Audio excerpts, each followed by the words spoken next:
مال اور بیٹے تو دنیا کی زندگی کی رونق و زینت ہیں، اور نیکیاں جو باقی رہنے والی ہیں وہ ثواب کے لحاظ سے تمہارے پروردگار کے ہاں بہت اچھی اور امید کے لحاظ سے بہت بہتر ہیں۔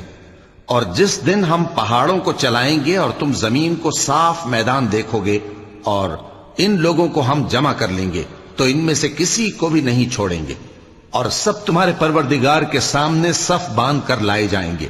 تو ہم ان سے کہیں گے کہ جس طرح ہم نے تم کو پہلی بار پیدا کیا تھا اسی طرح آج تم ہمارے سامنے آئے، لیکن تم نے تو یہ خیال کر رکھا تھا کہ ہم نے تمہارے لیے قیامت کا کوئی وقت مقرر ہی نہیں کیا۔ اور اعمال کی کتاب کھول کر رکھی جائے گی تو تم گناہگاروں کو دیکھو گے کہ جو کچھ اس میں لکھا ہوگا اس سے ڈر رہے ہوں گے، اور کہیں گے ہائے شامت، یہ کیسی کتاب ہے کہ نہ چھوٹی بات کو چھوڑتی ہے نہ بڑی کو، کوئی بات بھی نہیں مگر اسے لکھ رکھا ہے، اور جو جو عمل کیے ہوں گے سب کو حاضر پائیں گے، اور تمہارا پروردگار کسی پر ظلم نہیں کرے گا۔ اور جب ہم نے فرشتوں کو حکم دیا کہ آدم کو سجدہ کرو تو سب نے سجدہ کیا مگر ابلیس نے نہ کیا،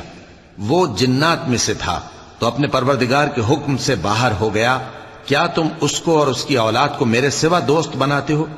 حالانکہ وہ تمہارے دشمن ہیں؟ اور شیطان کی دوستی ظالموں کے لیے اللہ کی دوستی کا برا بدل ہے۔